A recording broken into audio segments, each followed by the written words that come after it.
மூடு மாறிய Trump, Israel Lebanon இடையே போர் நிறுத்தம் சட்டென சொல்லிட்டாரு.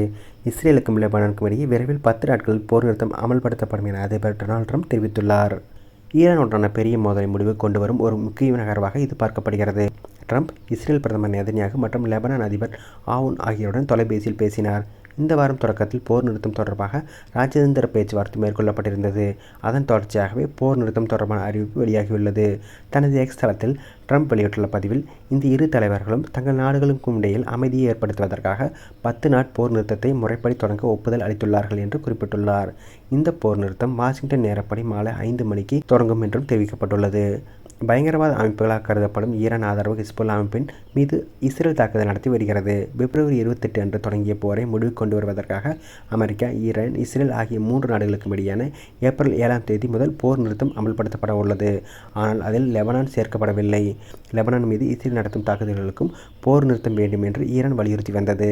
இருப்பினும் இந்த கோரிக்கையை அமெரிக்காவும் இஸ்ரேலும் பொருட்படுத்தாமல் இருந்தன. இந்த போர் நிறுத்தம் குறித்து நெதன்யாகு இதுவரை எந்த கருத்தையும் தெரிவிக்கவில்லை. ஆனால் கடந்த 24 மணி நேரத்திற்குள் இஸ்ரேலிய படைகள் ஹிஸ்புல்லா இலக்குகளை தாக்கி வருவதாகவும், தெற்கே உள்ள பிட்ஜைபல் நகரை கைப்பற்ற இருப்பதாகவும் அவர் கூறியிருந்தார். மேலும் தங்கள் நாட்டின் பாதுகாப்பு மண்டலத்தை தொடர்ந்து பலப்படுத்த பாதுகாப்பு படைகளுக்கு அவர் உத்தரவிட்டிருந்தார். ஈரானுடனான பேச்சுவார்த்தை குறித்து அமெரிக்க நண்பர்கள் தொடர்ந்து தெரிவித்து வருவதாக நெதன்யாகு கூறினார். எங்களின் இலக்குகள் ஒரே மாதிரியானவை.